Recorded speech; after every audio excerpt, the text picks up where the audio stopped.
Hey, everybody. My name's Jessica. I'm 19 now, and I already have a son. But he doesn't call me mommy. Actually, he calls my mom that. And I haven't seen him for several months already because she is the one who is against my visits.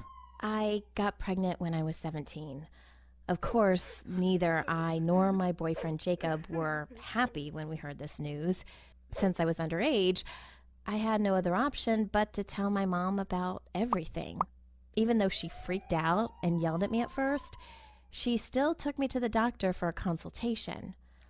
Of course, I was scared and worried, especially since I'd read a bunch of stuff about the procedure on the internet, and it definitely wasn't light fiction. But it was good to have my mom nearby, even though I knew she was mad at me. But then the doctor came in and said that due to some physical issues of mine, this pregnancy could be the only one for me, and that getting an abortion could bring even more complications for my health. My mom immediately rushed to the doctor and began asking her about something, but I didn't hear anything and was just sitting on the couch and feeling the tears that were running down my face.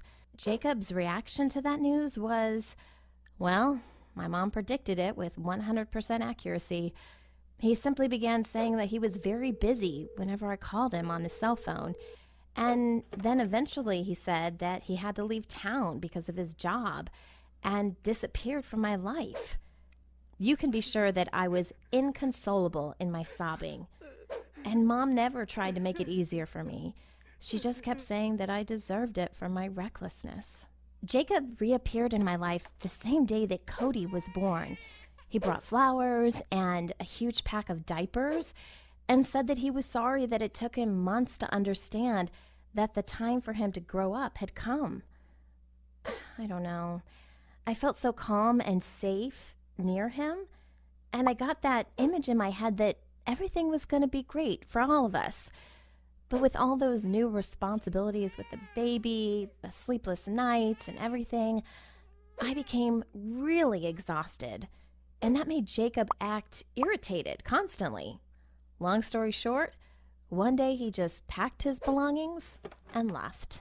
I found a job at a local mall and a nice daycare for my son so that both my mom and I could work and provide a living for the three of us. But there were other guys working with me who were the same age and who led their lives completely different from mine. They would hang out together and always tell me about their weekends by the beach and so on. And very soon, I began envying them and got this feeling that I was missing something in my life. I got home from work and all I did was change diapers, play with Cody, and read to him. And it was not because I wanted to, but because I had to. And whenever I was on the phone with my friends or trying to relax in the bath, he began crying and demanding all my attention, and that just pissed me off. It really seemed like he did everything on purpose, just to make me mad. For example, sometimes I went out with my friends at night, and my mom was okay with looking after Cody, but she wanted me to put him to sleep first. It's just, for some reason, he could only fall asleep when I was next to him. And really often, I had to lull him for a whole 2 hours, which made me really nervous. And when he finally fell asleep, I had no strength to go anywhere anymore. While on a regular evening, when I had no plans, he would fall asleep in like 10 minutes. I hated that. So I began staying late at work and telling my mom that I had additional shifts so that she would pick Cody up from daycare herself. Of course, I had fights with my mom because of that. You see, she was dating a nice man named Leo, and apparently she wanted to spend some time with him alone instead of babysitting her grandson. But I wasn't ready to sacrifice my time for her. One day, my mom just came and told me that Leo had gotten a cool job in another city, and he wanted her to go with him, and she said yes, and they were going to leave in a week. That news blew my mind. Maybe I overreacted, or it might have been a nervous breakdown or something, but when I heard that, I just dropped to the floor and began to sob. I never cried so hard in my life. I even had to use a paper bag just to breathe properly. I just imagined that I had to stay with Cody on my own for the rest of my life. Just the two of us. And that absolutely destroyed me. Since then, a hatred toward Cody was growing inside me. I didn't want to hold him in my hands or baby talk with him or anything.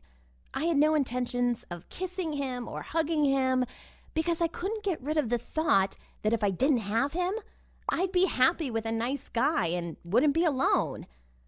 My mom saw everything and tried to talk to me about it a couple of times, but I had nothing to tell her. Then, right before the day of their departure, Mom entered my room to announce another decision of hers. And when I heard that she and Leo had decided to take Cody with them to that other city and leave me here on my own, my jaw literally dropped. I couldn't believe what I'd heard. I thought that finally, the thing I so badly wanted lately was about to happen, and that my life was not all that bad, and I really felt relieved. The next day, I pretended that it was sad for me that everybody left, but honestly, I wasn't even a little bit upset about it. My new life was amazing. I could hang out with my friends whenever I wanted to, and I caught up with all the new movies that I had missed.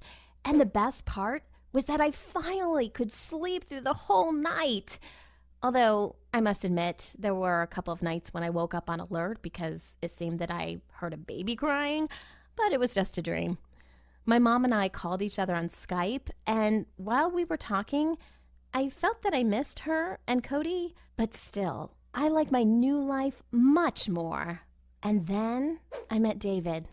He was very caring and gentle. Every morning he drove me to my work, and every Friday we went to another cafe or restaurant, and he always brought me flowers. He knew about Cody, that he was living with my mom, but when he saw his photo at my home for the first time, he assumed that it was my little brother, and I decided to not tell him otherwise, especially taking into account that Cody was already able to pronounce a few words, and he called my mom Mommy, and he called me Jess, and I was okay with that. As soon as I understood that my relationship was becoming very serious and David suggested that the two of us live together, I could no longer lie to him about Cody. Actually, I told him almost the whole truth. I decided it would be better not to mention my behavior and put it as if it were simply better for my son to live in a whole family. I mean, with my mom and Leo.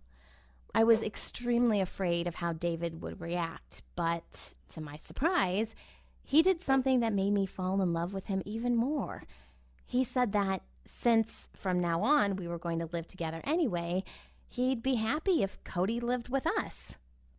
My family hadn't met David yet, so we decided that we'd go there during the coming weekend and kinda combine the two things, the meeting with parents and the reunion of Cody and I. Of course, I thought that that grown-up decision would please her and make her happy for me, but her reaction was totally unexpected. She said that she was glad that I had finally met a nice guy, but it was she and Leo who were raising Cody during all that time, so they could be fully considered his parents and that they wouldn't give me my child back. I couldn't believe that this was happening for real. At the same moment when my life was about to finally become normal and even amazing, my mom was the one who was throwing stones at me. This outraged me so much that I simply said that I'd take my son anyway and started to gather some of Cody's clothes and toys that were next to me. But my mom jumped to her feet and took everything out of my hands. She said that if I didn't stop, she'd call the police and even promised to deprive me of my parental rights. David got really angry, and I was afraid that things were going to end pretty nasty, so I just forced him to leave their house and go home. Well, I had no other options left but to tell David the truth. I mean, that it was me who didn't want to live with Cody and not my mom who separated us. He was in shock, of course, and he still doesn't understand me. But we are living together now. I do feel that this issue creates some sort of distance between us. On top of that, Mom still doesn't want to talk to me, and I haven't seen Cody since all that happened a few months ago. I just hope that someday my relationship with my mom will get better and that we could become one big family, even though my son would continue to call me Jess. You can give this story a like by clicking on the corresponding button, and feel free to subscribe to this channel to see more interesting videos. Bye!